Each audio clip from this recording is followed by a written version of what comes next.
저희 하나님의 교회는 안성우님께서 세우신 정통교회입니다. 여러 교회들이 다 안성우님께서 세우셨다고 주장을 하지만 진짜 안성우님이 세우신 교회는 오직 하나뿐입니다.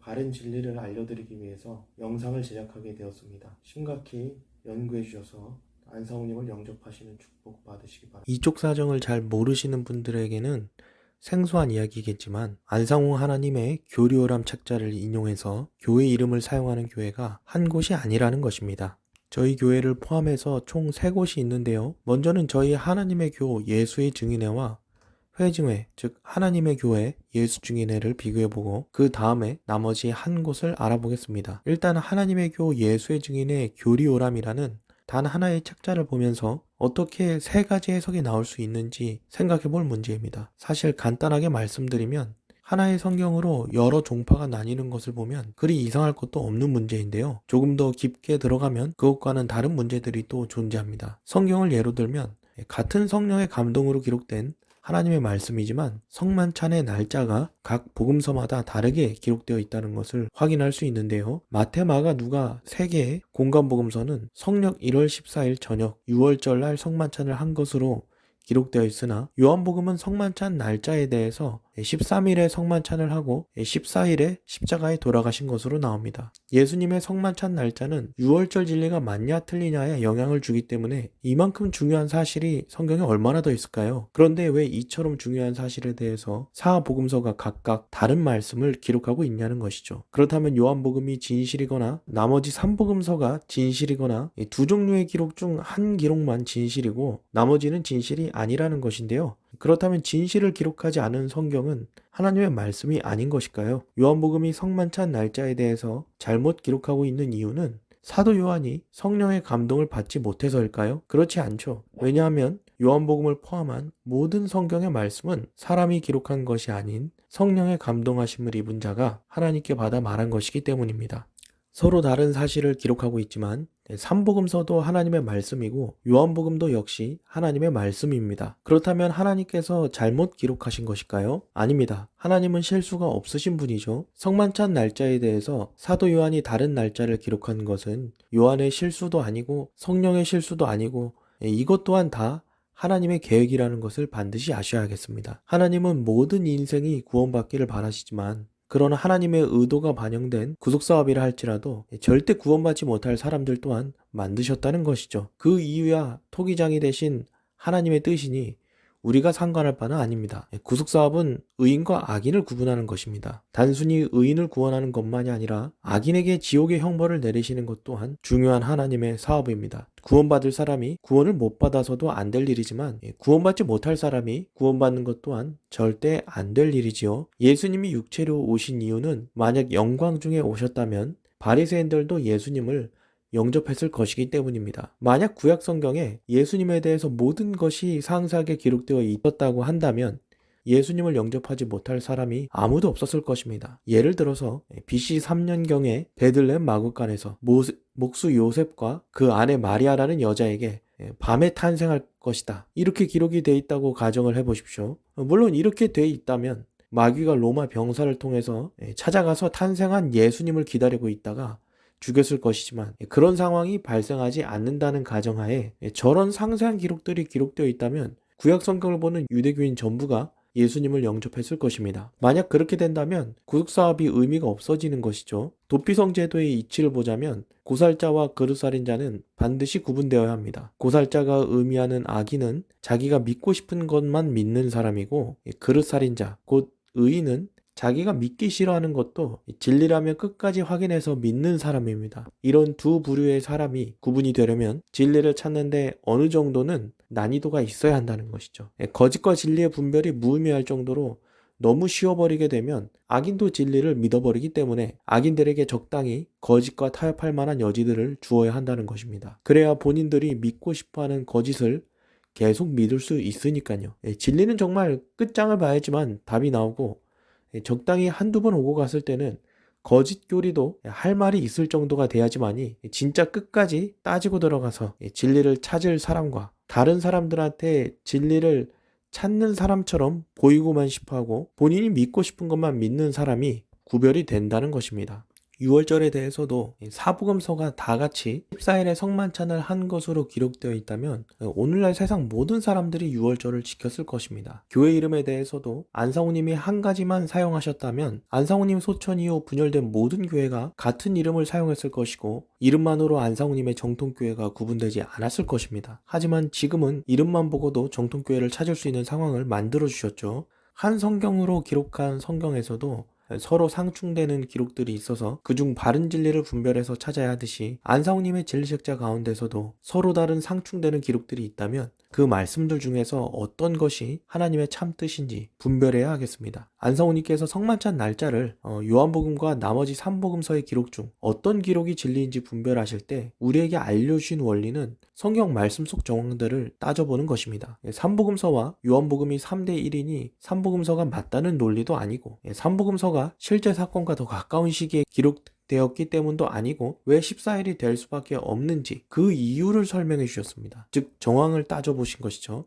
1. 예수님이 성만찬에 대해서 단순히 떡을 먹는다 말씀하지 아니하시고 유월절을 먹는다 말씀하셨다는 점. 2. 예수님은 유월절 양도 되셨지만 모든 절기의 제물이 되셨고 대속죄 제물의 의미가 더 크기 때문에 반드시 유월절에 돌아가실 필요는 없다는 점. 3. 유대인들은 유월절이 가장 중요한 축제이기 때문에 죄인을 처형하는 일은 그날에 하지 않는다는 점. 그리고 그에 대한 증거로 헤롯이 유대인 민심을 얻기 위해 베드로를 죽이려 했으나 유월절 지나기를 기다렸다는 기록을 말씀해 주셨죠. 4. 3번과 반대로 유월절 다음 날인 무교절은 유월절과 무교절의 유래가 되는 애굽 탈출 당시에도 애굽의 장자, 즉 악인들의 시체를 장례 지냈으므로 이때 악인들을 사형시키는 것은 유대인의 전례 행사가 되었음을 알려주셨습니다. 요한복음이 마지막에 기록되었다거나 사도 요한이 마태, 마가, 누가보다 권위가 더 강하다거나 혹은 실제 사건과 얼마나 더 가까운 시기에 기록되었는지, 숫자적으로 어떤 기록이 우위에 있는지 이런 부분들을 따지지 않으시고 성경에 나오는 이치와 정황들에 부합하는 사실이 무엇이냐를 따지셨습니다. 만약 진리가 그런 단순한 생각들로 분별이 될 것 같으면 왜 진리가 좁은 문이고 구원받는 사람의 수가 14만 4천 뿐이겠습니까? 교회 이름에 대한 부분도 그와 같아서 안상우님의 교리오람 책자 속에 교회 이름을 사용한 횟수라든지 마지막에 사용하신 이름이 무엇이냐라든지 이런 어리석은 말장난보다는 교회 이름의 원리와 말씀의 정황들을 따져봐야 하겠습니다. 하나님의 교회 예수 증인회라는 이름은 우리 하나님의 교 예수의 증인회라는 이름과 다르게 모일 회자가 2번 들어갑니다. 그래서 저희는 보통 회증회라는 약칭을 사용하는데요. 앞으로도 회증회라는 이름으로 부르겠습니다. 이 회증회가 다른 교회보다도 특별히 더 악재적인 것은 위에 말씀드린 개념으로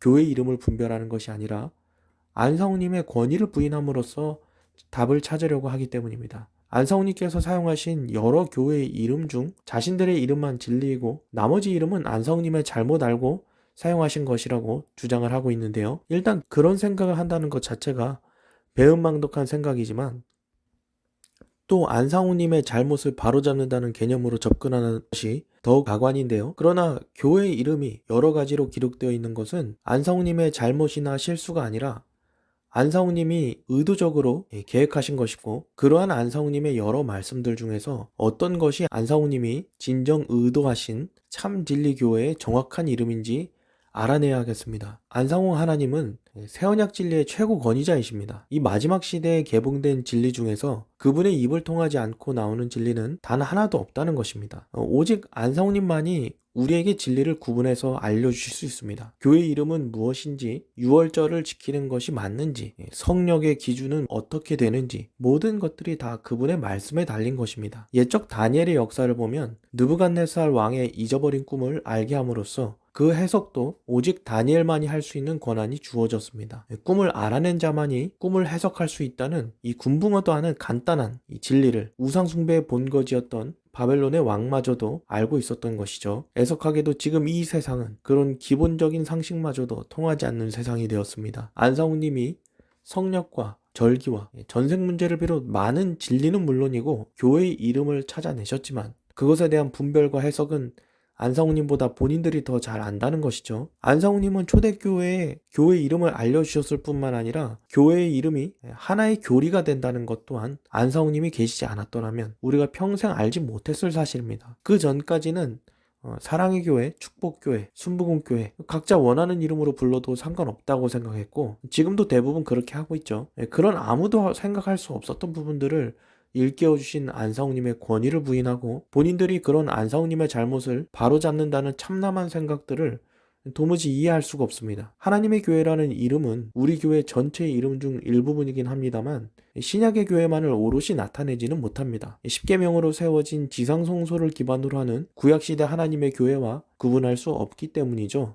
그래서 구약 하나님의 교회와 가장 구별되는 특징이 예수에 대한 믿음이기 때문에 하나님의 교회라는 말씀과 예수를 믿고 증거하는 신앙이 잘 나타난 예수의 증인들이라는 단어를 조합해야 함을 알려주신 분도 안상우님이십니다. 우리가 잊고 있었지만 어떻게 보면 당연한 이름이죠. 각 종교의 명칭은 그 종교가 숭배하는 대상을 나타내는 것이 일반적이니까요. 하나님의 교 예수의 증인이라는 이름은 초대교회의 신앙을 완벽하게 나타내고 있습니다. 하나님과 그 우편에 계신 분이죠. 하나님과 사람 사이의 중보자, 예수를 믿는 신앙이니까요. 그래서 하나님의 교 예수의 증인회입니다. 예수님만 믿는 게 아닙니다. 하나님도 믿습니다. 그런데 이런 것을 모르고 신약교회의 이름을 단순히 기독교라고만 부르게 되면 이름에 하나님을 믿는 신앙이 생략되어 있고 예수라는 이름의 권능도 잘 표현되지를 않습니다. 하나님의 교 예수의 증인에는 이런 필수적인 정보들이 다 정확히 이름에 담겨져 있는 것이죠. 이처럼 중요한 교회 이름이 있다고 한다면 왜 성경에는 이름 전체가 성경에 완벽하게 나타나지 않고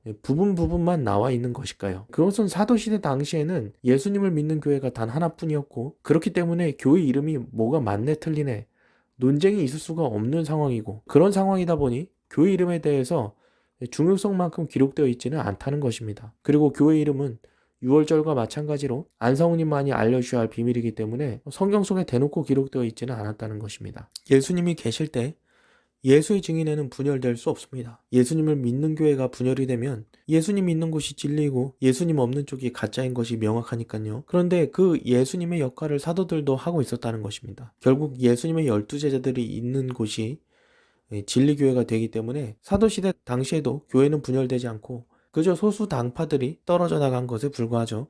그렇기 때문에 결국 하나의 교회만이 있었다는 것입니다. 교회뿐만 아니라 세상 만사 모든 것들이 이름이 필요한 이유는 다른 것들과 구분하기 위해서 이름이 필요한 것인데 교회가 사도시대까지는 교회가 하나뿐이다 보니 이름에 대해서 언급이 될 상황이 없었다는 것이죠. 그렇다고 해서 초대교회에 이름이 없었던 것은 아니다 보니까 성경 가운데 그 이름들이 부분적으로 보이는 것이고요. 안상우님이 그 조각난 퍼즐들을 맞춰주신 것이고 우리에게 친히 하나님의 교 예수의 증인회라는 가장 영광스러운 초대교회 이름을 하사해 주신 것입니다. 회중의 이름과 우리 교회의 이름에 대해서 다음 영상에서 계속 말씀드리겠습니다.